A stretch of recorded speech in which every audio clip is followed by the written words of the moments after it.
Good evening. My name is Bill McCamley. I'm the Secretary of the New Mexico Workforce Solutions Department. And this town hall is being sponsored by the department in an effort to try and get information out there about the recent Continued Assistance Act, which was passed by Congress and signed by the president at the end of last year. There are some unemployment extensions in this policy, which are going to affect a lot of New Mexicans. And we understand that a lot of this is very complicated. There's a lot of programs out there, and we want to do the best we can to get as much information as we can out to people in a way that they can understand so that people feel comfortable moving forward with their unemployment benefits. So Stacy, if we can go to the next slide. Thanks. Before we get into the nuts and bolts of the new program, we want to be very, very strong in our request to all New Mexicans who are all on unemployment. Please protect your personal information. There are people out there, there are thieves that want to steal your information so they can initially steal from the state and federal government programs, but also so they can take your information and use what they got to steal from you later on. In terms of unemployment, if you get any kind of request in the mail for anything, email, physical mail, online, whatever, if anybody ever says they're going to charge you a fee to file your claim, that is not from us. If anybody asks for your banking information, that is not from us. Please understand that's probably a scam. When speaking with a customer service agent, you will always be asked to supply your claimant ID. If they don't ask for that, that's probably a scam. And please never, ever give out your personal information or details about your claim on social media sites. We would really ask those folks who are looking for information to visit the official New Mexico Department of Workforce Solutions sites. You can go to dws.state.nm.us. That's our official website. And we have official accounts on Facebook, Twitter, and Instagram. What happens if you don't follow this? Let's go to the next slide. So this is from the Seattle Times on Monday. And I just want to say that we are very, very proud of our internet security. And we know that all the information that we have on our system is very secure. However, thieves decided they wanted people's information bad enough that they went and hacked the auditor for the state of Washington. Now, the auditor was doing some work with the unemployment office, and they had a bunch of information. And they got a hold, or possibly got a hold, of 1.4 million people in Washington's personal data. And the lesson from that is this: thieves want to get a hold of your information. Please don't make their lives easier by putting it out there voluntarily. Unemployment fraud is a big deal. And the more it's out there, the more it causes us to put more protections in our system, and that may delay payments. So please help us help you in getting payments out faster by decreasing fraud and protecting your personal information. Now we'll get into what we came here to talk about for unemployment benefits. Next slide, please, Stacy. Okay, so the bill that was passed is called the Continued Assistance Act. All the programs in this act started the week of December 27th, 2020. And there's three big things that came of this act. Number one, for those of you on standard unemployment claims, the PEUC, which was the emergency extension for standard unemployment passed in the CARES Act back in March, is extended by 11 weeks through March 13th. So if you've got 13 weeks of your original, you get an additional 11. That gives you 24 weeks for the PEUC until March 13th. There's also a lot of people, I'm sure, on this presentation who are on PUA, that is Pandemic Unemployment Assistance, for the self-employed, gig workers, independent contractors, the barbers, musicians, Uber drivers, all those folks. They get an 11-week extension. Remember, you had 39 weeks of that program originally. You get an additional 11 weeks, so you get 50 weeks in total through March 13th. For everybody on every program, the FPUC, which is the Federal Pandemic Unemployment Compensation. Remember back in the spring and the summer, that was $600. They're giving an additional $300 a week starting that week beginning December 27th through March 13th. Okay, if you have benefit weeks more than March 13th, you can stay on PEUC or PUA through April 10th. You won't be getting the additional $300 a week according to this bill, but you can stay and get your weekly benefit amount and expend those weeks through April 10th. Okay, next slide, please, Stacey. Oh, and I do want to say one thing before we continue to go on. People ask us why it's taken us so long to get this moving. There's two reasons. Number one, when a bill is passed by Congress and signed by the president, that isn't the be all and end all for us. We have to wait for rules from the Department of Labor. We didn't get our final, not only rules, but answers to questions we had regarding them until a couple of weeks ago. And if we don't follow those rules correctly, then they can take money from both our administration and money for your benefits, and people don't get paid. Furthermore, our internet technology systems are all combined, right? These programs require them all to function as a whole, as a unit. And if we add these new programs to the system and we don't do it correctly, we don't test, and we open up the programs, it could crash the whole system for everybody. And so we've taken these last weeks, trust me, our people have worked very, very hard to get this out as fast as they can. But if we don't do this right, both in terms of following the rules and making sure our IT systems are all jiving together, then there's a possibility people don't get paid, and we don't want that. So that's the reason for the delay. Okay, let's start and go through these category by category. If you are already on the standard unemployment program, if you are already on PUA, if you are already on PEUC, and you had those weeks that you've been able to continue to certify through January and into February, just keep doing what you're doing. You're fine. Go through the process. You should have been getting your weekly benefit amount plus those $300 FPUC payments, and that should continue through the duration of the plan through March and maybe April if you have more weeks. Please do not call. There is no reason to call our call center if you're already on the plan and getting paid.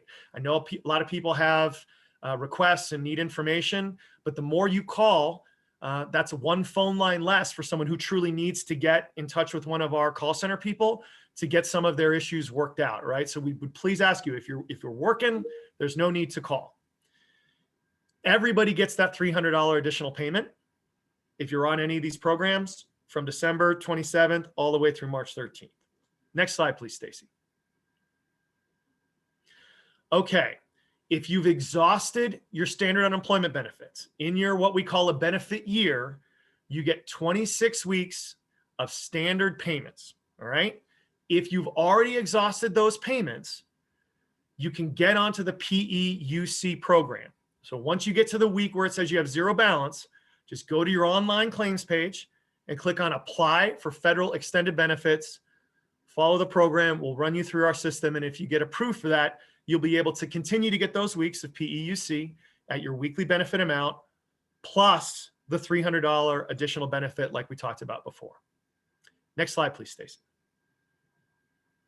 Okay. If you're on PEUC, once again, and you had those extra weeks, you didn't exhaust them before the end of the year, please just keep certifying. You should be fine. You should be able to get those dates either until April 3rd or until your claims run out. And until March 13th, you should be able to get that additional $300 a week according to the bill that was passed. Now, if you ran out of your PEUC account last year and you got onto the FDEB program, and I know there's all these acronyms and I know they're really complicated. The FDEB program was an extension that the state and federal government partnered with during the Great Recession 10 years ago. We still have it on our books. So we had some people go through their 26 weeks of regular unemployment, go through their 13 weeks of PEUC before the end of the year, and got onto the FDEB program. If you're on that program right now, please stay on it.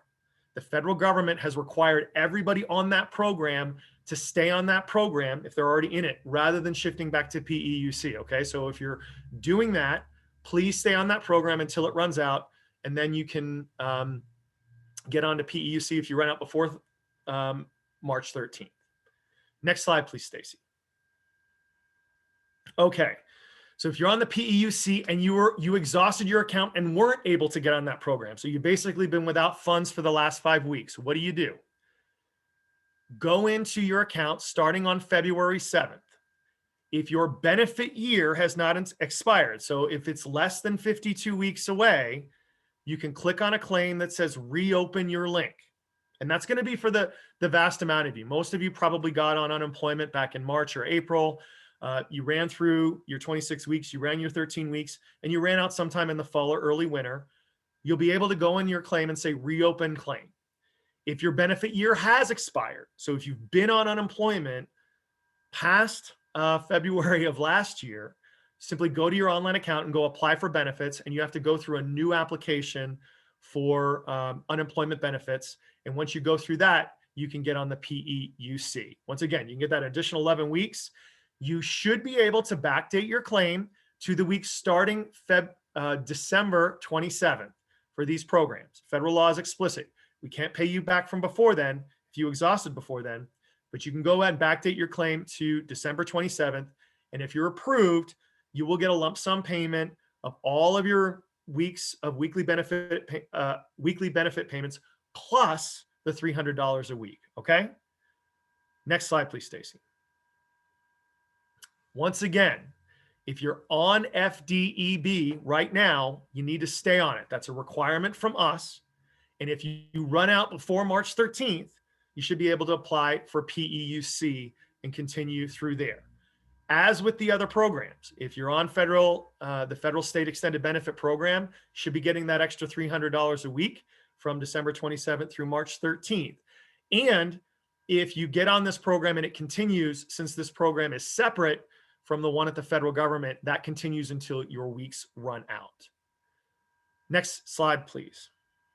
All right, pandemic unemployment assistance. There's a lot of PUA folks out there. Once again, this is the program for all the folks that are self-employed, all our barbers, all our Uber drivers, all our musicians, that sort of thing.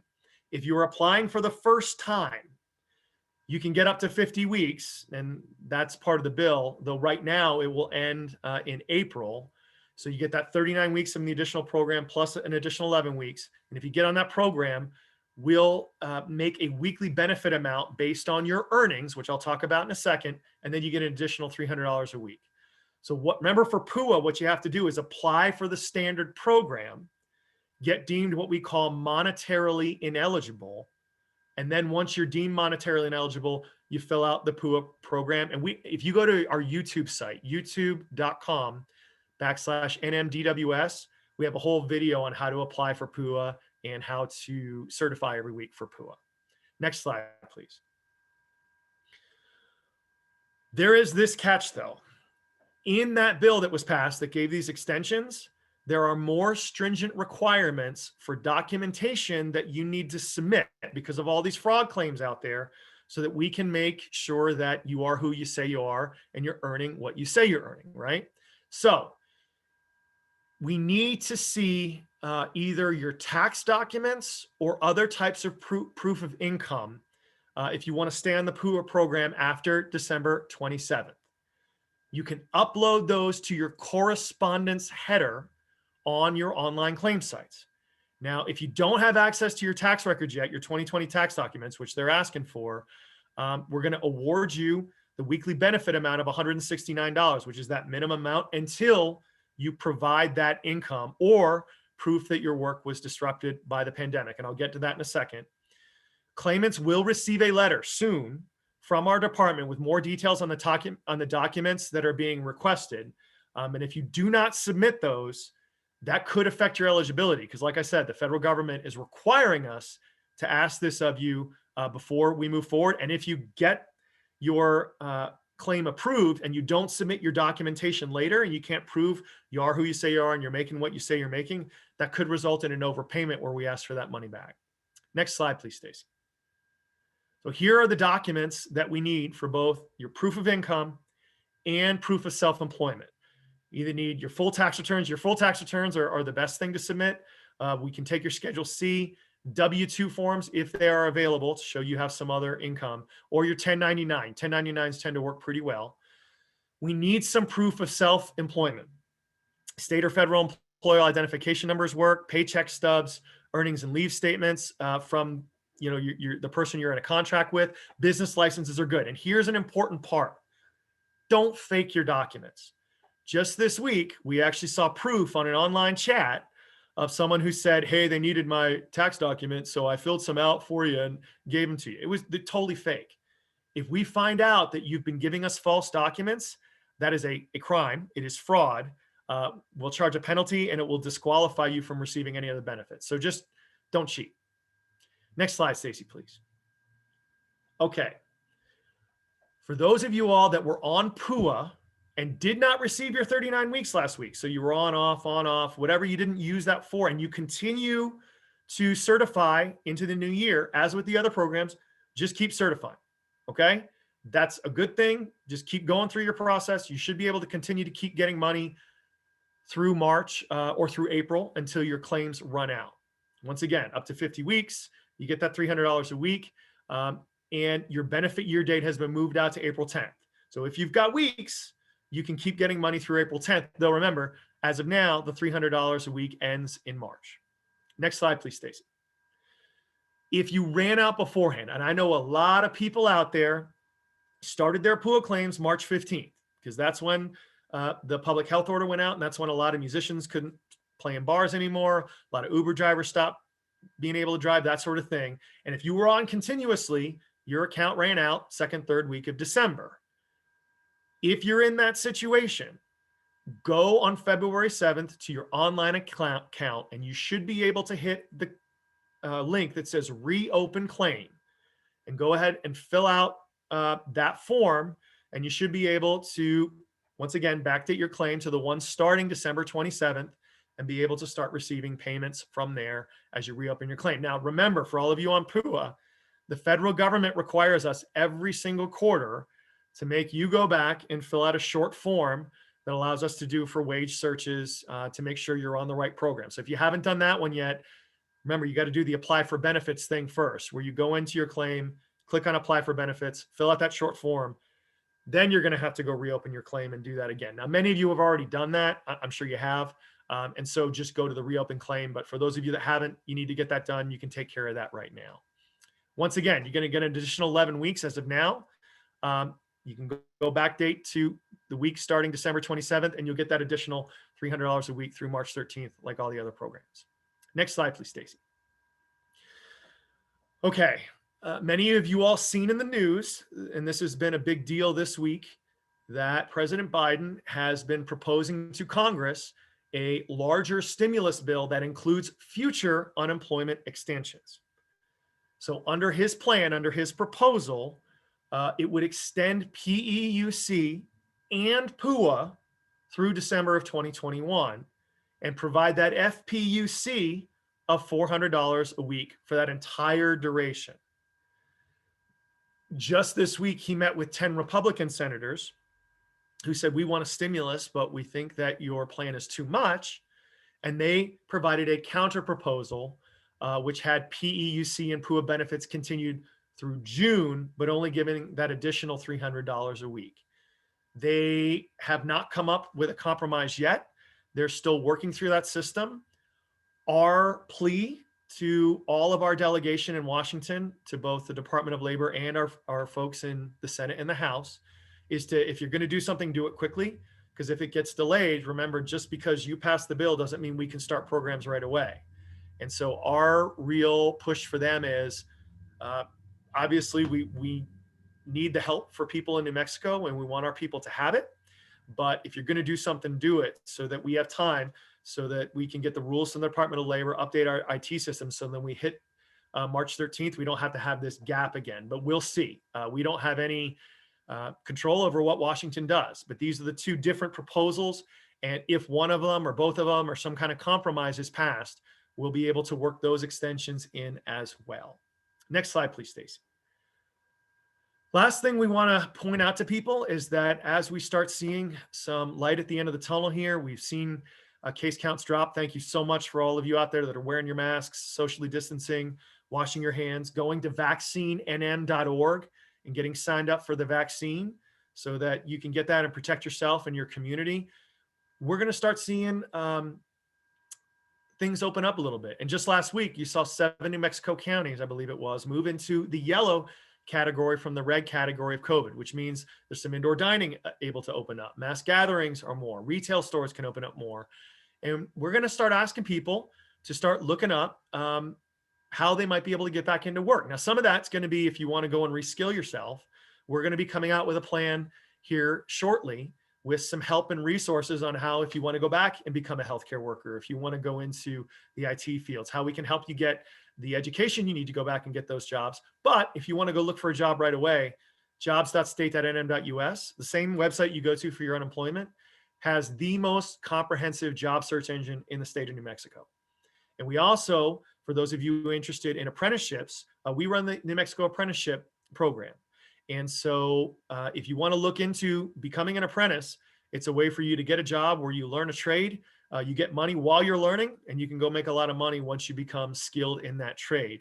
We also do weekly workshops on soft skills, resume writing, and interviews on our website. So you can sign up there. Before we go to questions, what we want to say is soft skills, the ability to look someone in the eye, the ability to work with other people as a team to solve a problem. That is the thing that New Mexico employers say is the skill that is lacking most for New Mexicans. And we want to help you get better at that. So if you want to sign up for those workshops, please do so. Now, Stacy, we're going to move on to questions right now. We will say we got a bunch of questions we received beforehand. So we're going to go through those questions. I want to say we've got Ann and Cindy from our office, who are two of our very best, most knowledgeable staffers. We want to go through these questions first, and then we'll move to some of the questions that we're going to show, that we're going to get from you all here online. Now, I will say one more thing. The last time we did one of these, we had repeat questions over and over again, and we want to get as much information out as we can. So we would ask you to listen closely, both to the presentation and also some of these questions that we are going to be putting out. Most of the time, those answers are in those questions and they're already answered. So Stacy, I think if we're ready, let's go through and start on the first pre-questions we got. Thank you. The first question is, if the 11 weeks carries beyond our benefit year end, do we need to reapply for unemployment? Okay, so it depends on which program you're on. If you're on one of the standard unemployment programs, so you're on, what we call STUI, standard unemployment, or PEUC or FDEB, if you go through 52 weeks of claims, then yes, you're going to have to reapply. PUA is a little bit different. PUA, you don't have to reapply for your benefit year. You just have to make sure you get in and get your weeks, because that's considered a temporary plan. Thank you, Secretary. The next question is, what if we need a breakdown of our 1099 form? The amount is far more than the total calculated and more than I've received. Okay, so understand that this income that you're getting is taxable under both federal and state law. And your 1099 not only includes the weekly benefit amount that you've received, but all that extra funding that came in. So remember that first FPUC amount, $600 a week, that gets included. The $300 you may have gotten from lost wages assistance, which was that additional program from FEMA back in August and September, that counts. If you got that $1,200 that we gave out in December for the worker pandemic benefit, that's going to be added. So please understand that 1099 includes all the money that you got from all of our programs this year, and it is taxable. Thank you. Next question is, how will I know if I qualify if my account has been on hold for 2 weeks? Okay, anybody who's got an account on hold or where it says pending issues, we ask you to do two things. Number one, keep certifying your claim every week. We have another question we're going to get to in a bit, but the process can take a little while for us to run through all the things that we need to do to certify your claim. If our people need something from you, they will ask in a form that will show up on your correspondence link on your online account. So please check that regularly, and please make sure you certify every week. And then once you are able to get eligible for claims, we'll be able to pay you a lump sum payment for all the weeks that you certified for and that you're eligible for. So just keep working through that. And once again, check that correspondence tab. If our people have any questions, answer them as soon as you can. Thank you. The next question is, my account is locked. How do I know if you received my social security and my driver's license if I faxed it in? Yeah, so I actually saw one of the questions on this on our link today. Once again, we got a lot of fraud and unemployment, right? And if our systems detect that someone's trying to use your social security number, your name associated with some other personal information, your banking information, any of that, it will automatically lock your account. And we have to make sure you are who you say you are. You can either fax in a readable copy or picture of your driver's license and your social security card to the number on a letter that we will send you, or you can email it, at least as of now, to id.verify@state.nm.us. If you fax it in or you email it in, we have it. We have it in our system. The problem is this: we have to go through by hand and look at all of these verification documents and say, okay, this person is who they say they are, in order to unlock your account. And we're sorry for that. This is a consequence of all the thieves out there that are stealing money. And if we don't do this, then once again, we could face consequences from the federal government. But know that if you emailed or faxed in your documents, we have it. We're working on it as fast as we can, and we'll unlock your account as soon as we can. The next question is, what is the current waiting period for a standard unemployment claim? So if you're on a standard unemployment claim and you apply, once again, please keep certifying every week, but it generally takes about 4 to 6 weeks to process these claims. And there's a lot of reasons for that. One of the biggest delays is that we need to get in touch with your employer, or if you had multiple employers, we need to get in touch with all of your employers in the last 18 months and get information from them regarding your claim. They legally have 10 days to respond to us. So if they take all 10 days, then that's the first part of any kind of time period. Furthermore, there are a lot of other things that we may have to sort out with your claim. So we have what we call separations. And what does that mean? Did you leave your job voluntarily, or did you get laid off? In general, you're only allowed to get unemployment if you got laid off through no fault of your own. However, you may be able to prove what is called good cause. So you had an abusive supervisor, your employer changed your working conditions pretty significantly on you, those sorts of things. Or if your employer fires you, they can say, hey, look, they didn't show up for work. They were insubordinate. They were mean to customers, et cetera. They can have good cause. So sometimes we have to investigate those issues.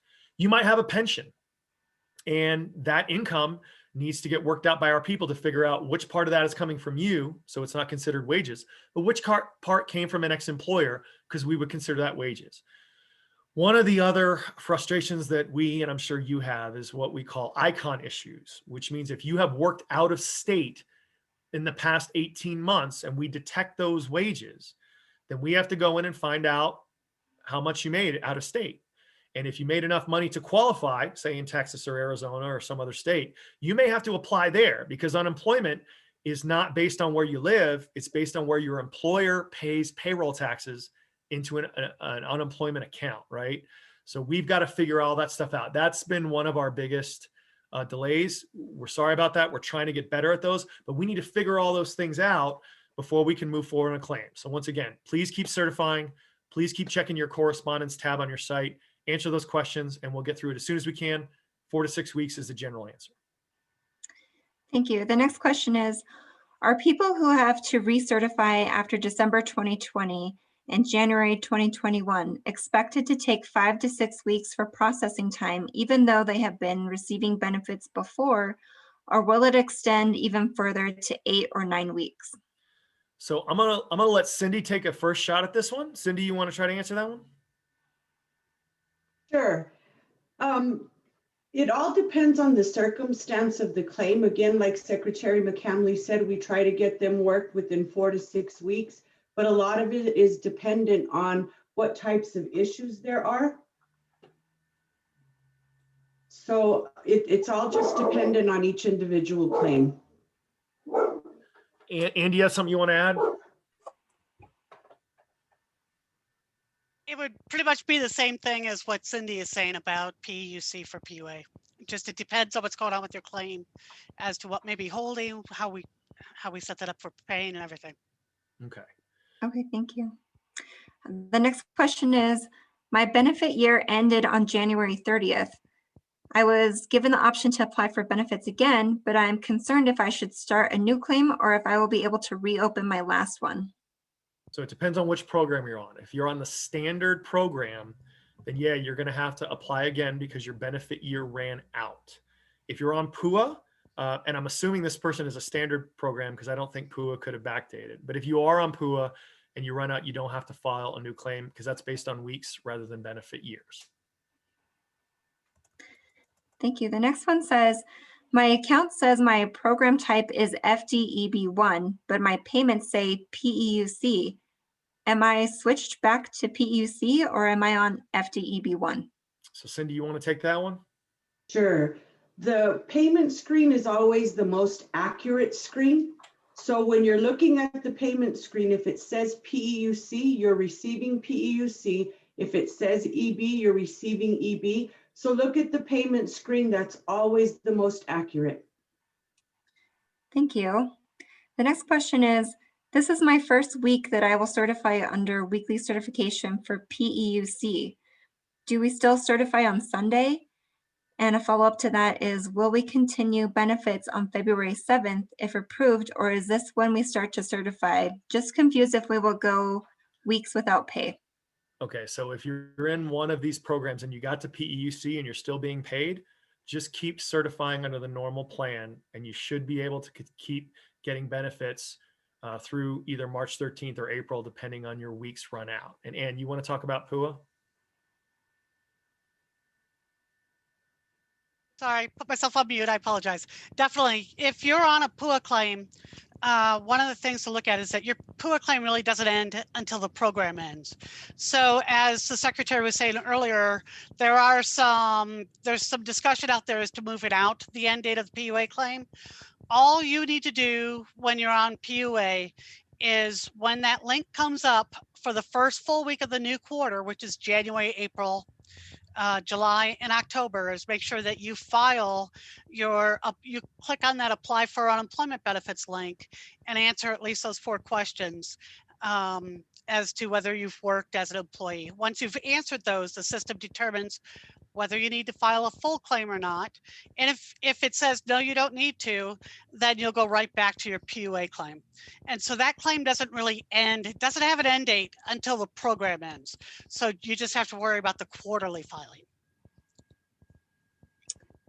Okay, thank you so much. The next question is, if I was receiving FDEB1 and those expired, do I automatically get onto PEUC for the extension, or will I have to apply again? So I'm gonna answer this, but I'm gonna see if Cindy can make sure I'm doing it right. So if you ran through your FDEB1 benefits and you just exhausted them, you should be able to go back to your claim and go apply for federal benefits. And you should be able to then get on PEUC again, because we have those extensions available until those weeks run out. Cindy, that's correct, right? Perfect answer, Secretary McCamley. The next question is regarding PUA. I just filed for PUA and it is asking for my 1040. I can't file taxes yet for this year. What should I do? I'm gonna leave that one to Ann. She's our PUA expert.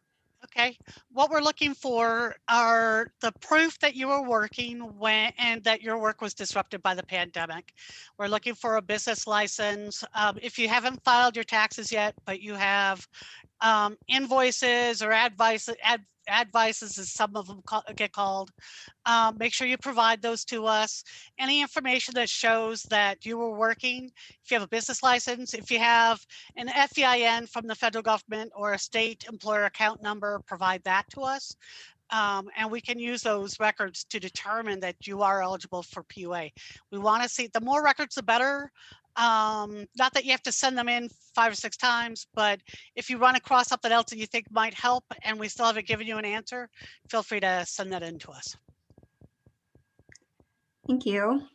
The next question is, my account still has a balance. Will I still be able to certify and get paid on PUA? Yeah, so I'll take this one because I got a lot of these at the beginning of the year. If you're on PUA, if you're one of the self-employed folks, your eligibility is determined by how many weeks you have. The only reason it shows a balance is because we have to integrate it with our current system, and that's how standard unemployment gets done. But PUA is not about balances, it's about your weeks. So I had a lot of people say, hey, I still have a balance on my account. Why can't I keep getting paid if their weeks ended in December? And it's because their weeks ended in December. So PUA is all about how many weeks you have used. So if you did run out, like a lot of people did, of your PUA accounts in the middle of December, you're going to be able to reopen your account on Sunday and get up to 11 weeks. If you choose to backdate to December 27th, which I assume most people are going to do because you can get your weekly benefit account plus the $300 extra, you'll get through March 13th because that's how many weeks you have. So just remember about PUA, it's all about the weeks. And if there is an extension, if the folks in DC do come up with a compromise and get something passed, then it will also continue to be weeks for PUA, not balance amount. Thank you. The next question is, why am I unable to do my quarterly application right now if I have the link? So that's a PUA question. I'm going to let Ann take that one. Can I have that question again? I just want to make sure I understood it. Sure. So it says, why can't I do my quarterly application right now if I have the link? Absolutely do your quarterly application. You could do it this evening, tomorrow, over the weekend, before Sunday, on Sunday, because once you do that application, even if you do that on Sunday, if you wait till Sunday to do it, you'll get that reopen link on your PUA claim afterward. So I recommend the sooner the better, just get it out of the way so you don't have to worry about it. But if you wait till Sunday, that's fine too. Go right ahead and do it. It's not going to hurt your claim. In fact, it's one less step when you go in on Sunday. Thank you. Next question is, I was on PUA in another state previously and was forwarded to New Mexico unemployment due to my funds running out. New Mexico has me on regular unemployment insurance. Why is it different being switched, and how will this affect my benefits? So I'm going to let Ann take this one. Okay. So the rule is per the federal government, you have to exhaust all regular unemployment first, standard unemployment benefits first. So that's why the other states said you need to come here if you're eligible for a regular or a standard unemployment claim. You'll collect that, and then you'll follow the PEUC, EB options depending on how far those go out, et cetera. But you actually end up kind of in a better spot. I'm not saying that it's any different than any other, but you're starting off on a regular unemployment claim here. And so the benefits are fixed. It's not dependent on what the federal government decides they're going to do next for extensions. So depending on what you have, you could get up to another 26 weeks of regular unemployment, the standard unemployment benefits. Now, and the one thing I will say is this, because this came up last time.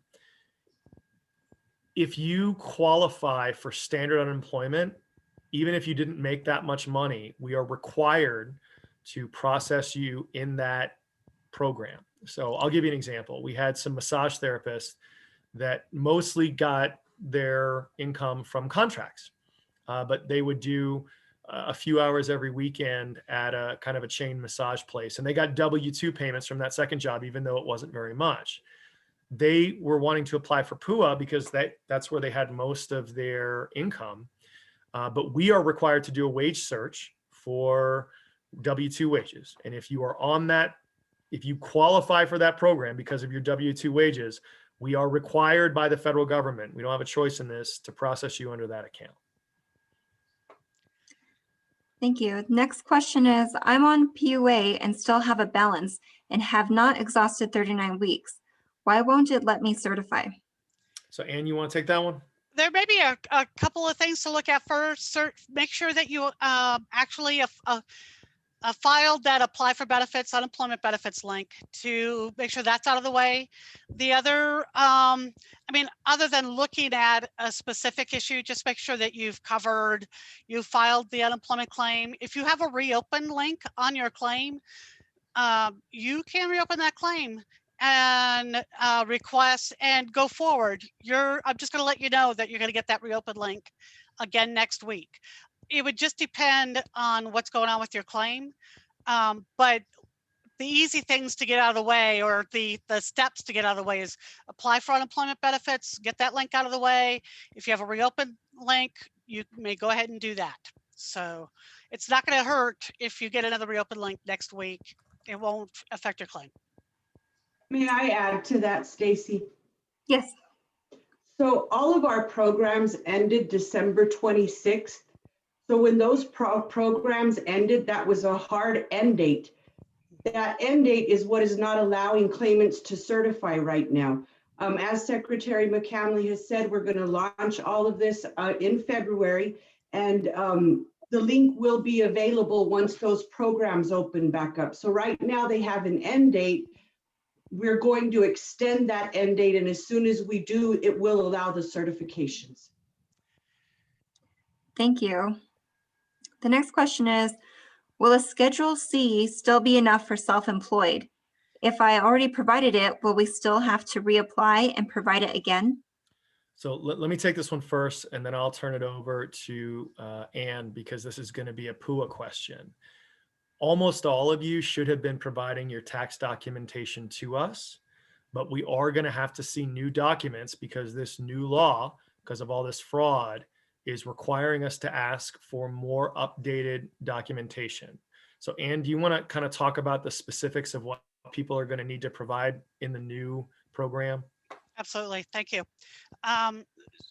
If you filed your claim last year in 2020, we didn't request all the documentation. If you sent it in, we looked at whether we could raise your weekly benefit amount. For anybody who is collecting benefits on PUA, as of the week of 12/27 forward, they must provide those documents to us. Otherwise, they could end up being denied for any weeks as of 12/27 forward. The documents we're looking for, the Schedule C is great. It helps us out, but we really would love to see the whole tax package. Your 1040, the Schedule C, I've learned more about taxes over the last year and tax forms over the last year than I ever thought I would ever know. And there are other forms out there that lead into your Schedule C. We may need to see that. So if you provide your whole tax package, then we could go in and look for it and find what we need also to go along with your Schedule C. If you filed this year, in 2021, and we're asking for your 2020 documents, and you've not filed your taxes yet, again, just give us the best information that shows you were working, that you were affected by the pandemic, that your work was disrupted by the pandemic, and any kind of documentation, the business license, an FEIN, some of the other forms that you have to provide to get a federal ID, employer ID number. And we'll work with you on that. We will call rather than just deny. If we have questions, we will call claimants and ask them for more information or updated information. And that's something I really want to talk about. For those of you out there listening to this, a lot of times people say, well, you didn't get in touch with us, you didn't call. And we did. We call from an 877 number. And that's part of how our call system works. And some people have spam blocks for their 877 number. So if you have an issue with unemployment and our people need to ask questions and they give you a call, please just try to answer some of those 877 numbers. I know some people don't answer them on purpose because they think they're all spam and that sort of thing, but please answer the question or answer the phone if you get a call and you have unemployment issues, because that may be our people calling. Next question, please, Stacy. I just got on PUA this week. Does that mean I'm getting sent back to PEUC?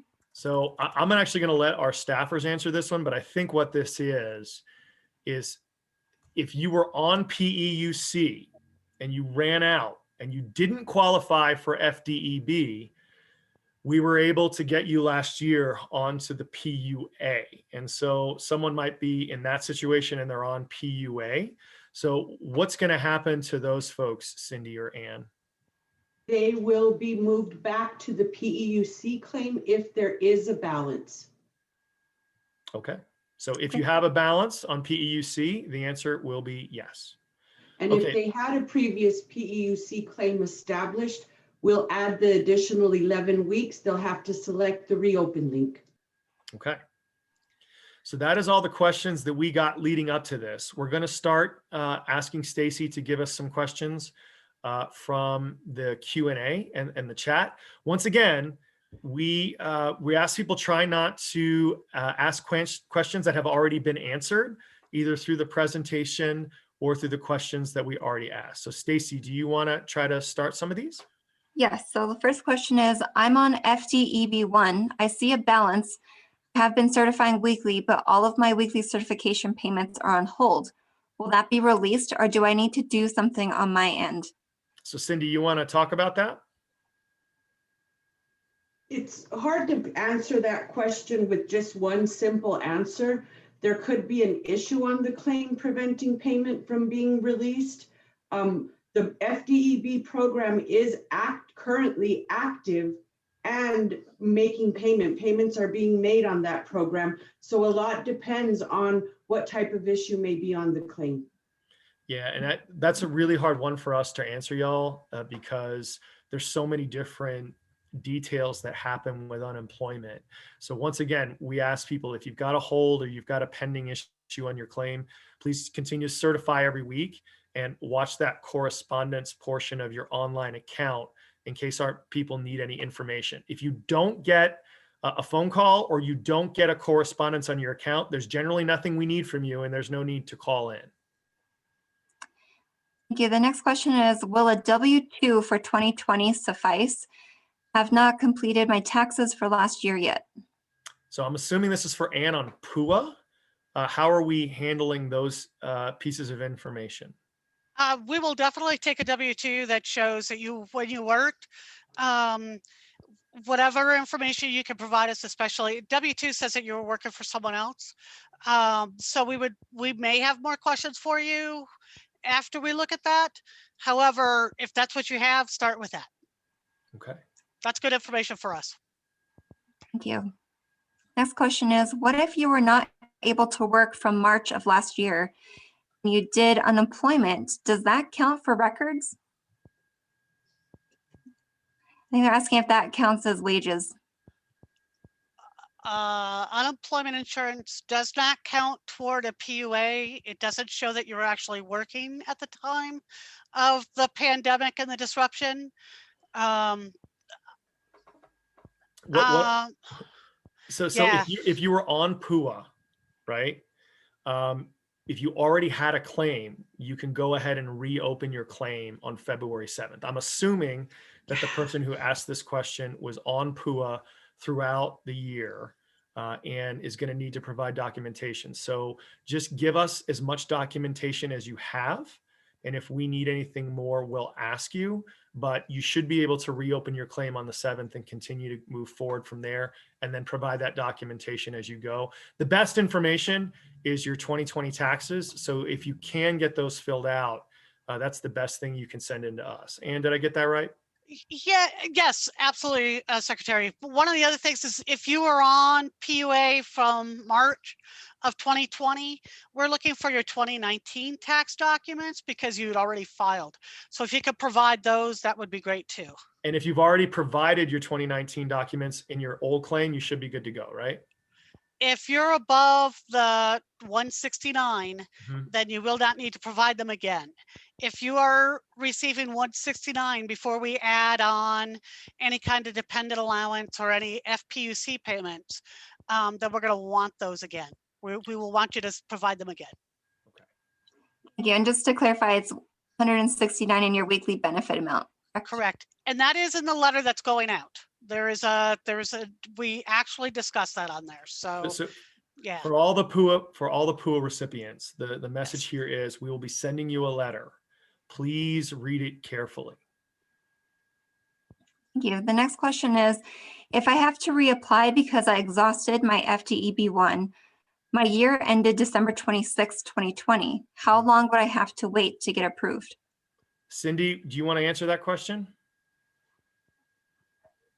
I'm assuming they're asking how long they would need to be approved for a new claim. A new claim and a new benefit year, yeah. Yeah, new claim and new benefit year would be 4 to 6 weeks. If the claim has not expired, I noticed they said the 26th, so I'm kind of thinking that might have been our hard deadline cutoff date where the program ended. If it is the case that it's just because the program ended, but the claim has not expired yet, they'll get the reopen link to get the additional 11 weeks of benefits. So Stacy, was that January or December 26th? December. It's December, yeah. So if you were on a program like PEUC and it ran out on December 26th, but you originally applied, say in March, your benefit year should still be in play and you should just be able to do the simple reopen. Next question is, I exhausted my FTEB1 in December. Will I get a link to apply for PUA? So Cindy, I believe they would go on to PEUC, is that correct? That's correct, Secretary McCamley. They would get a link to apply for extended benefits, not PUA benefits. Yeah, so for the person that asked that question, they were on FTEB and they ran out in December. Starting on Sunday, you should be able to go in your account and reopen your extended benefits and you'll be put on the PEUC. You can then backdate that to the weeks starting December 27th and then get as many weeks as you can through March. Thank you. The next question says 1099s are being sent to claimants. What if self-employed or PUA claimant does not file taxes? Not sure. I don't think I grasped that understand one. that question. I would say that the payments that the department has made to you through the programs, they are taxable. It's taxable income, and you may, it is taxable income. So if you don't normally file a tax return, you might want to look at that. That's what I'm thinking is maybe they're saying that if they don't normally file taxes, would they file taxes here? And the answer is yes. Yes. Okay. The next question is, just to clarify, only new applicants applying for PUA after December 27th need to provide 2020 tax documents? Correct. If you filed your PUA claim in 2021, you'll need to provide the 2020 tax documents. If you filed your PUA claim in 2020, you'll need to provide your 2019 tax documents. Great. Next question is, so what happens if my standard UI ran out after December 27th and I already reopened my claim again? Am I eligible for the additional 300? The answer is yes. Anybody that gets any of these programs starting December 27th through March 13th is eligible for that additional $300 per week. That's standard, PEUC, FTEB, and PUA. If you're on any of those programs, you get the additional $300 a week. Perfect.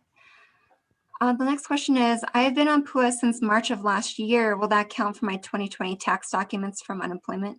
I think we just got that question. Yeah. Sorry about that. Sorry. Yeah. Just make sure that if you filed your PUA claim in 2020, that you provided your 2019 tax documents. If you continue to collect, we're gonna want those documents. Okay, great. Thank you. This question is, does the CAA, so the Continued Assistance Act extension, apply to being on FTEB1 when my benefit year ends on March 22nd, 2021? Cindy, I'm gonna leave that one to you. You're the expert. I heard the first part of the question, Stacy. Can you repeat it all? I want to make sure I answer everything. Sure. I think they're asking if their PEUC extension will apply to being on FTEB1. Let me read it exactly. Does the extension apply to being on FTEB1 when my benefit year ends on March 22nd? I'm not understanding the question entirely, but I can tell you that FDEB1 is a partnership, as Secretary McCamley said, between state and federal. If FDEB benefits exhaust, they can apply for PEUC. Right, and then Cindy, if their benefit year runs out in March 22nd, they're going to have to go through that process of doing the whole reapplication again, correct? Yes, they will have to file a new standard application for benefits. If they don't qualify on that standard, they go back to PEUC. Next question is a little confusing as well, but I'm going to throw it out there. How am I able to backdate from March? So this may be somebody that's never filed before. Or if they understood. So I'm sorry, I'm just stealing this question. I apologize for just stepping in. If you are on a PUA claim and you filed in April or May or something like that, and you're trying to go back to March, if you requested that the back date to March and we haven't gotten to you yet, we will get to you. We are looking at all these, the PUA back dates. So, but it would depend on how much you have left in benefits. And I'm not trying to go back into legalese or what we call our jargon. But we would have to look at your claim to determine what you're eligible for. That's all I'm saying. So if you're looking to go back to March, it'll depend on what you have in benefits left if you're on PUA. Next question is, I exhausted my benefits before December 26th, but I have tried to apply for benefits, but it does not give me the option. Why? Well, if you were on, for instance, PEUC, that option's not going to be open to you until Sunday. And that's why we put in the presentation that you have to go reopen your claim on Sunday. If you were on PUA, you should have been able to go to click on apply for benefits and fill out your quarterly, every 3-month form that we ask you to fill out, but it's not going to allow you to reopen your claim until Sunday. So if those are your two options, you should be able to go in on Sunday and reopen your claim. And then put in your new dates, fill out the form, and then hopefully be receiving benefits that week. Thank you. I'm looking for the next question. Sorry, a little bit of repeats here. How does unemployment work for recent graduates still looking for work? So if you're going to apply for unemployment, the standard program requires you to have some things in the last 18 months of your work history. You have to make about $2,100, it's a little less, but about $2,100 in one 3-month period in the last 18 months. And you have to make at least $1 in another period of the last 18 months. If you made that amount, so if you're a student, for instance, and you worked, part-time in the computer labs or part-time at a grocery store, or whatever you're doing, tutoring, and you can show that money that you made as a W-2 employee, you'll get into the standard program. If you apply and you did not make enough W-2 wages to get in the standard program, we make a decision which declares you what we call monetarily ineligible. And I know that's a bunch of jargon, but what that means is any of the employers you had didn't put enough money in the trust fund that pays these benefits out for you to get into that program. Now you may qualify for PUA.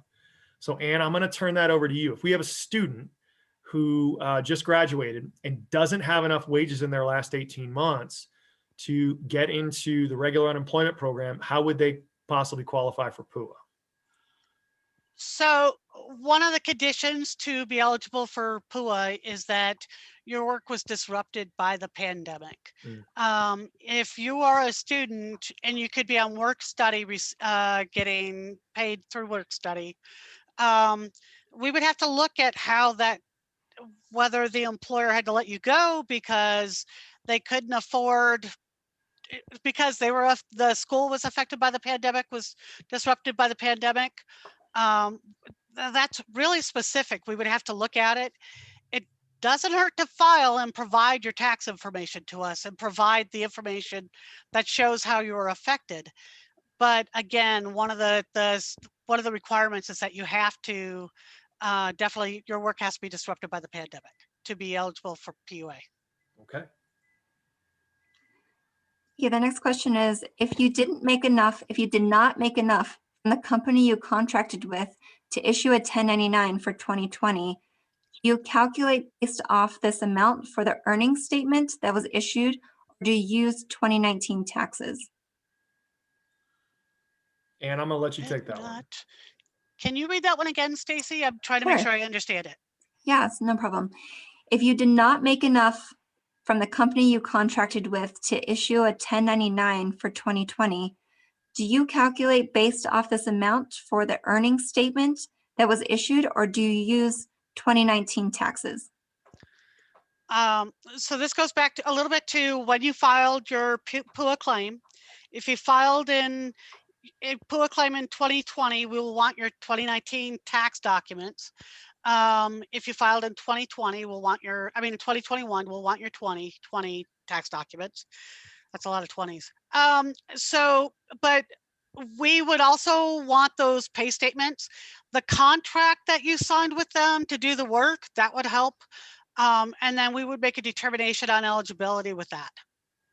But if you've got that contract, that's probably the best place to start with provided information to us. Great, thank you. Next question is, if I received a monetary determination that said I was approved, does that mean my claim is approved? Okay, so no, not necessarily. If you receive a monetary determination for unemployment that says you made enough money in the past 18 months to qualify for unemployment, that's the first step. But there may be other things that hold up your claim, such as if we determined that you left your job and you didn't have good cause, that is what we call a non-monetary termination. It doesn't have anything to do with the wages you made, but it's the other regulations for unemployment. There may be other things that come into play, and there's a whole variety of them that could determine whether you're eligible or not. So just because you are monetarily eligible for unemployment doesn't mean that your claim is approved. Cindy, did I get that right? You nailed it. Next question is the reopen claim tab now available for all PUA claimants that ran out of benefits? So the answer is no. As we said in the presentation, that reopen claim tab will be open on February 7th. So that's Sunday. And then we will be asking people to go in then and reapply. And once again, for PUA people, you have to do that regular reapplication that you do every quarter. Once you get that done, you can do that now. And once you get that done, that reopen claim should show up on Sunday and be available the rest of the week. You don't have to just do it on Sunday. Next question is, why is the system requesting documents from me for last year now when I have already submitted my tax documents from last year? So Ann, I'm gonna let you go into some of those requirements that the feds are asking us to ask of people. Sure. Thank you, sir.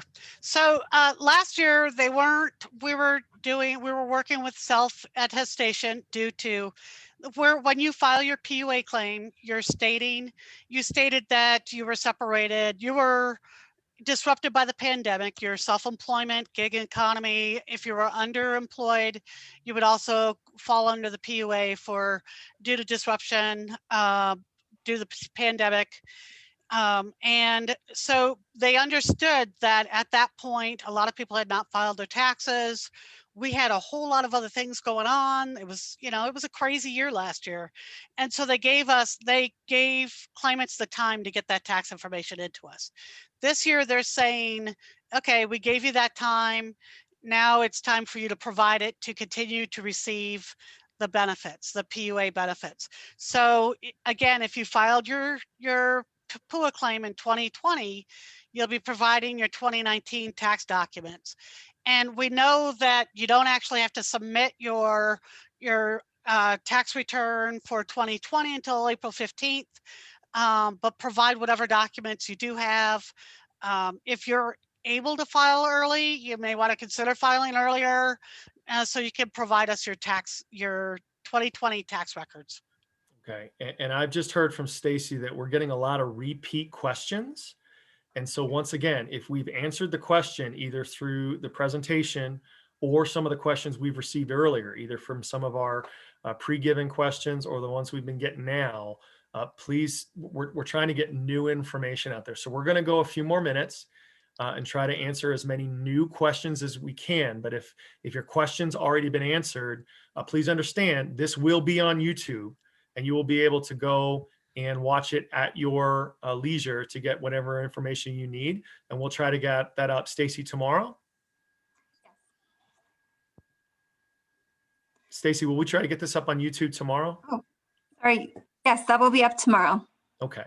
So let's do a few more questions. If we have any more new questions with new information, we'll stay on and try to do as many as these as we can. But we are getting a lot of the same ones over and over again. So let's if we have new questions, let's go through them and see what we have.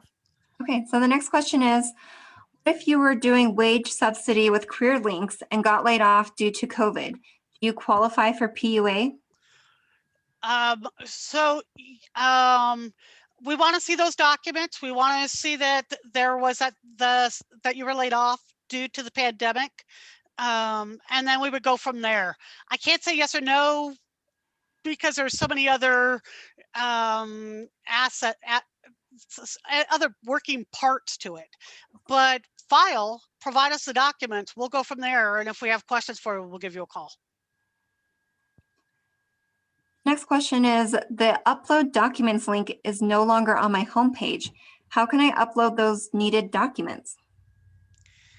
Right now on the PUA, now that upload link is for tax documents only. I'm just gonna throw that out there that we would prefer that anything else you provide to the department that is not tax records, you provide by fax, by mail, by uploading when you're filling out maybe something we're requesting from you, because there is that option to upload documents there too. For your tax documents, and it says upload documents. That will come back to when you can reopen your claim. You'll be able to see that upload link, the upload documents link. You will be able to upload your tax documents then. But the claim has to be reopened. Thank you. The next question is, what do I do if I did not receive my 1099? Who can I contact? I'm going to take that one. Either one of us, Cindy or I. If you go into your view correspondence section on your claim, look for 1099-G, and they were all there as of January 2nd. They will be mailed out, and I believe actually they were mailed out this past Friday. If you are unable to download it or save it on your computer or something like that, know that you will get it in the mail, but we made them available as of January 2nd. So start there with your view correspondence and then contact us if you do not. If you don't see it there, it means that we didn't pay you anything in 2020. Maybe you got a lump sum payment in 2021 that we cleared up some issues, but you didn't get it until 2021. That would be the only other reason you wouldn't get it at this point. Next question is there a time that's best to call the unemployment office that I will be able to reach a person instead of a recording?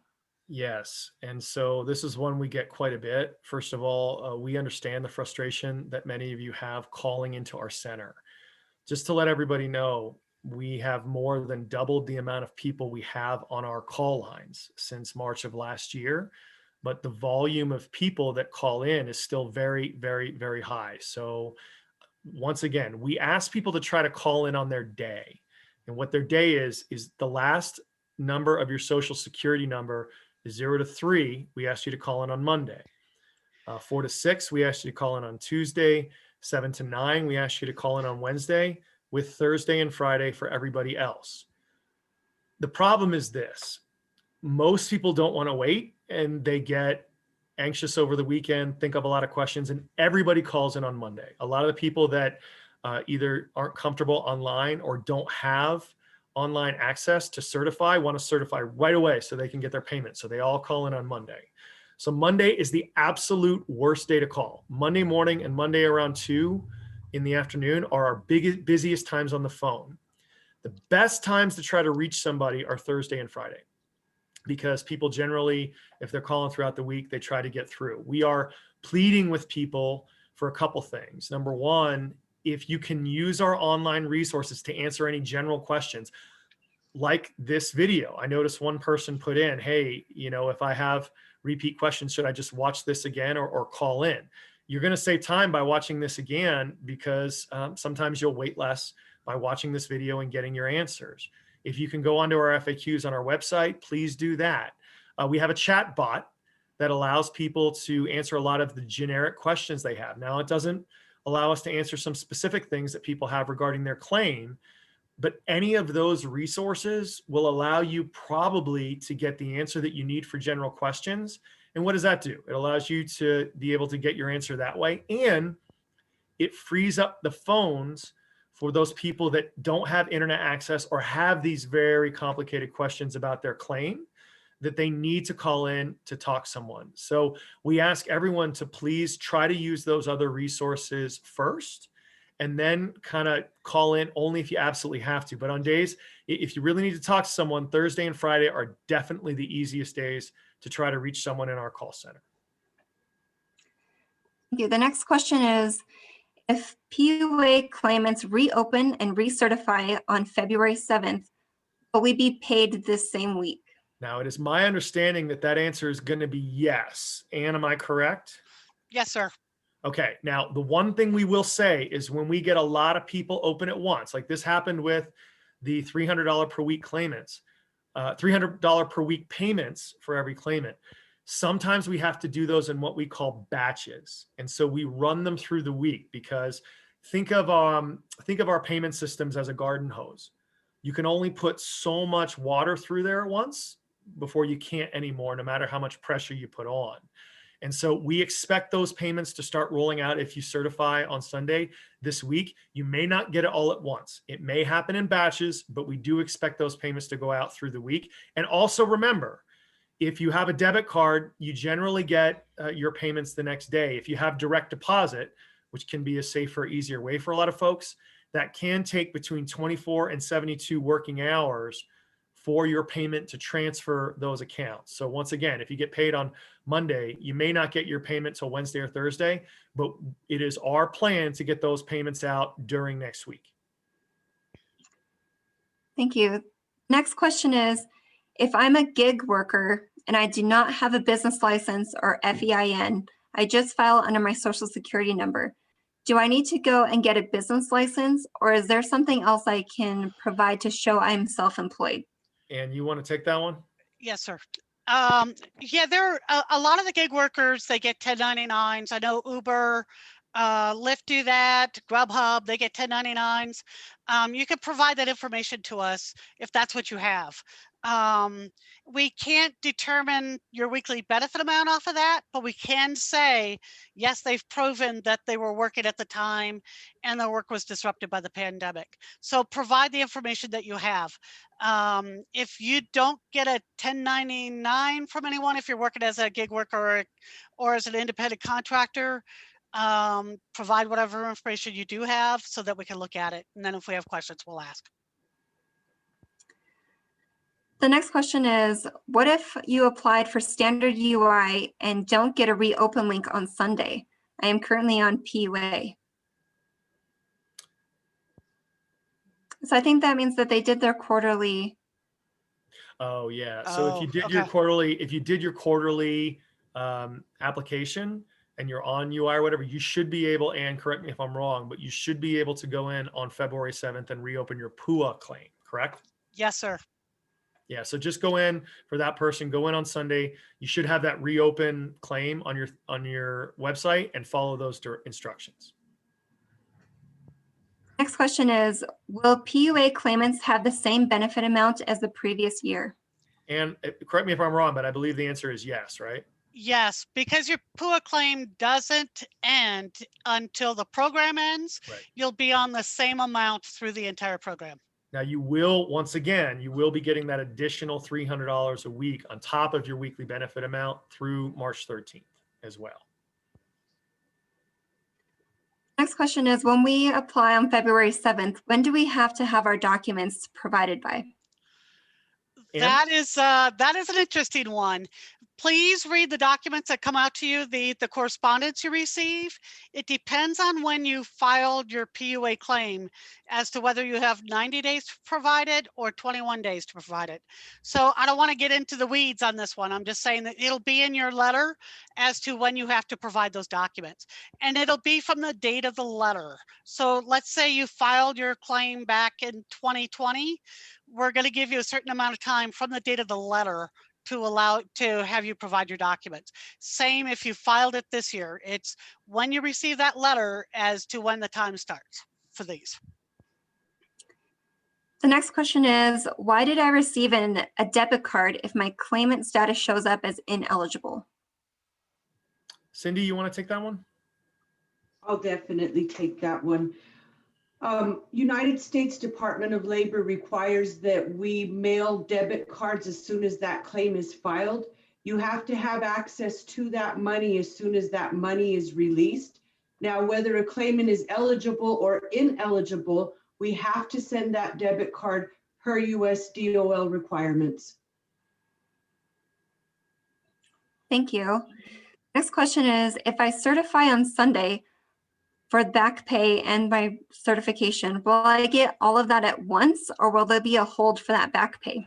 So what we'll be doing, if you reopen your claim and you're on PUA or PEUC and you backdate your claim to December 27th, you should be getting those payments that week if you're eligible and you certify for all of those weeks. Now, you may not get it all at once. Some of you may, but remember, like I just said, some of them are going to go in batches. But if you're approved for all those and you do everything right, according to our plan, you should be paid for all those weeks next week. Next question is, I'm supposed to get my payments to my direct deposit. For the last 4 weeks, I've been getting checks in the mail. How do I get them transferred back to my direct deposit? Cindy or Ann, want to take that one? I'm going to start with that. And Cindy, please add if I miss something. So there is a possibility, I don't know, maybe in your correspondence, it says that maybe your direct deposit wasn't confirmed, maybe the name wasn't correct, or there was a different name on your account versus what on your unemployment claim versus what is in your direct deposit account. Maybe it couldn't be verified. So that could have caused it. Look for a letter in your correspondence that says that. Or it could have been accidentally erased as somebody was looking at something. It's kind of iffy as to what could have caused that. I know that we did have manual holds on some claims. And if we couldn't reach you and we wanted to release the money to you, we release a manual hold and set it up as either a debit card or what we call a warrant, which is actually a check. So those are the reasons I can think of right offhand. Cindy? I would advise that they log in and double check their routing and account number. They might have transposed a number and we can't validate that account because the account number isn't accurate. So I'd advise that they double check that. Yeah, and for everyone who's got those sorts of things happening, Cindy's advice is generally really good anyway. Please go in if you have issues and check that all the information on your online account is actually accurate. We have some people that, misspell their names, put in different account numbers. Sometimes we try to call you and you put in your phone number wrong and you say, why haven't you called me? That sort of thing. So that's generally a good thing to do, just to check, because we can only use the information that we've got that you've submitted to us. Perfect. And I might just add a little to that as well. If when you go into your online account, you need to go to view and maintain account information. And under that menu, you're going to see option to update your payment status. So you can change that at any time to direct deposit. And for security reasons, only you can do that. A customer service agent cannot set up a direct deposit for you. It's only for you. And that's to protect you and your banking account. So Stacy, we got enough time for maybe 3 or 4 more questions. Okay.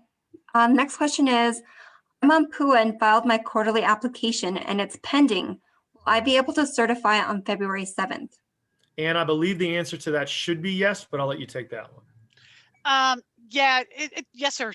Basically, you say pending, and I'm assuming it's because you haven't gotten another link to be able to certify for the weeks that you're missing at this point. If you go in on Sunday, if you've got that reopen link, you've done everything right. If there's still the apply for unemployment benefits link, go back into that and make sure you get all the way through the submission of that one.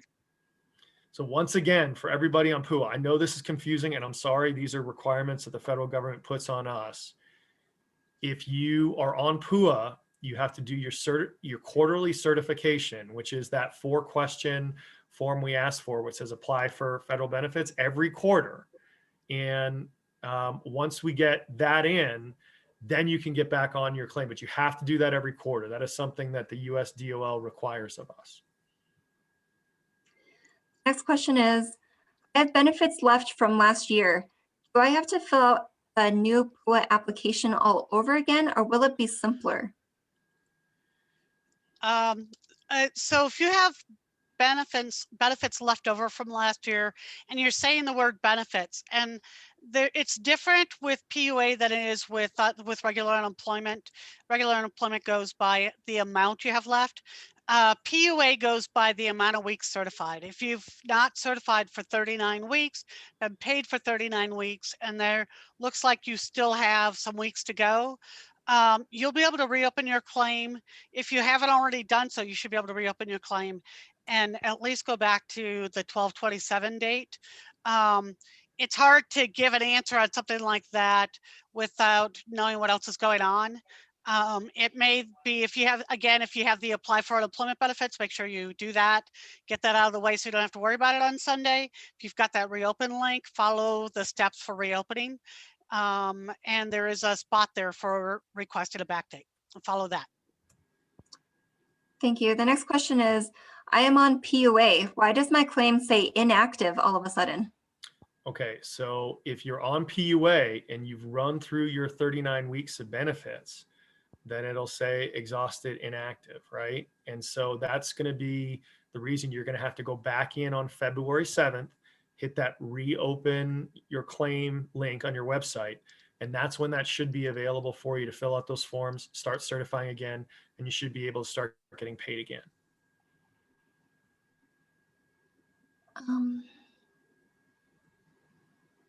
I think we're at a good stopping point, Secretary. Okay, so thank you everybody for your time. We're doing this as much as we can to try to get as much information out to everybody. I'm very, very sorry sometimes that this is a very cumbersome process. It's very complex. Unemployment was created in 1935 for a economy that looks very, very different from what we had today. And with the CARES Act and all these new programs, it seems like we're getting hit every couple of months with a new program. Now, these are done because they want to help you. We want to get money into your pockets to help make it through this pandemic. We appreciate your patience in working with our staff. I guarantee you that these hardworking staff members and everyone else in our department are busting their tails every single day to run one of the best unemployment departments in the country. And I know it may not seem that way sometimes, but trust me that we are working hard as we can to help you out as much as we can. Once again, please be very, very careful about putting your information out on social media regarding your accounts.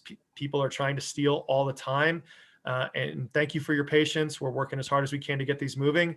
If there is a new bill that is passed at the federal government, we'll be doing another one of these when we figure out the details and figure out how we can make it happen. So appreciate everybody's patience. Everybody keep your heads up out there.